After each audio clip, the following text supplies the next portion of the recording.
मिस्र के पिरामिड, एक रहस्य जो आज भी सांस लेता है।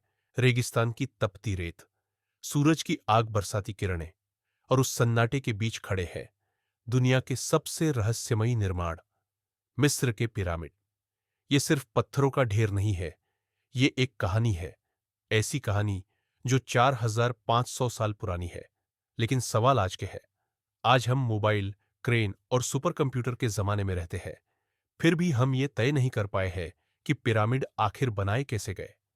जब समय थम सा गया, मिस्र के गीजा में 3 मुख्य पिरामिड है: खुफू, खाफरे और मेनकोरे। सबसे बड़ा पिरामिड खुफू का करीब 146 मीटर ऊंचा था, और इसमें लगे पत्थरों की संख्या 20 लाख से ज्यादा मानी जाती है। हर पत्थर का वजन 10 टन से लेकर 80 टन तक।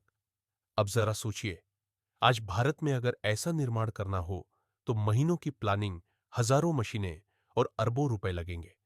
लेकिन 4500 साल पहले ना बिजली थी, ना लोहे की क्रेन, ना आधुनिक औजार। तो सवाल उठता है, क्या वो लोग हमसे ज्यादा समझदार थे? क्या पिरामिड सिर्फ कब्र थे? आमतौर पर हमें बताया जाता है कि पिरामिड फराओ की कब्रें थीं, लेकिन कहानी यही खत्म नहीं होती।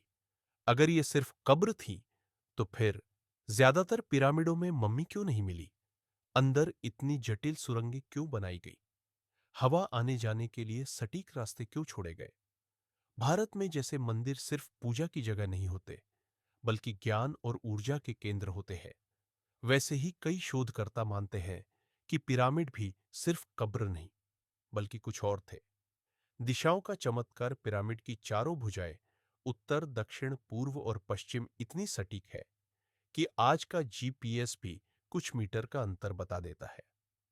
प्राचीन मिस्र के लोगों को इतनी सटीक दिशा ज्ञान कहां से मिला? भारत में हम वास्तु को मानते हैं, दिशाओं को ऊर्जा से जोड़ते हैं। क्या मिस्र के लोग भी इसी तरह की समझ रखते थे? सितारों से जुड़ा रहस्य, अब कहानी और गहरी हो जाती है। गीजा के तीनों पिरामिड आसमान में मौजूद ओरियन नक्षत्र से मेल खाते हैं। प्राचीन मिस्रवासी मानते थे कि मरने के बाद फराओ की आत्मा सितारों की ओर जाती है।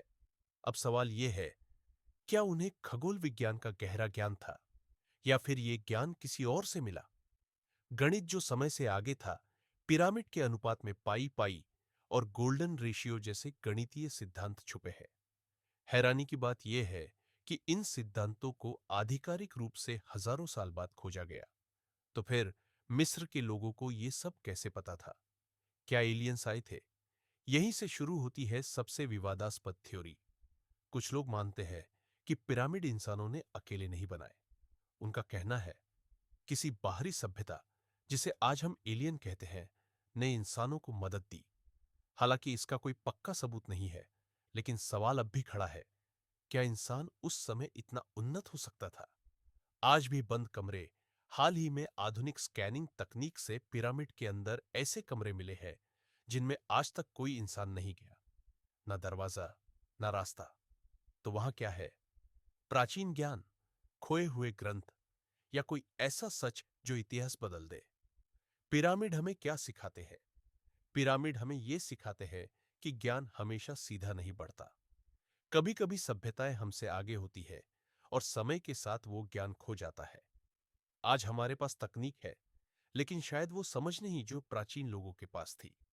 अंत में एक सवाल, अगर आज से हजारों साल बाद कोई हमारी सभ्यता के अवशेष देखे, तो क्या वो भी पूछेगा, इन्होंने ये सब कैसे बनाया? शायद पिरामिड हमें यही याद दिलाते हैं, रहस्य खत्म नहीं होते, बस पीढ़ियां बदल जाती है।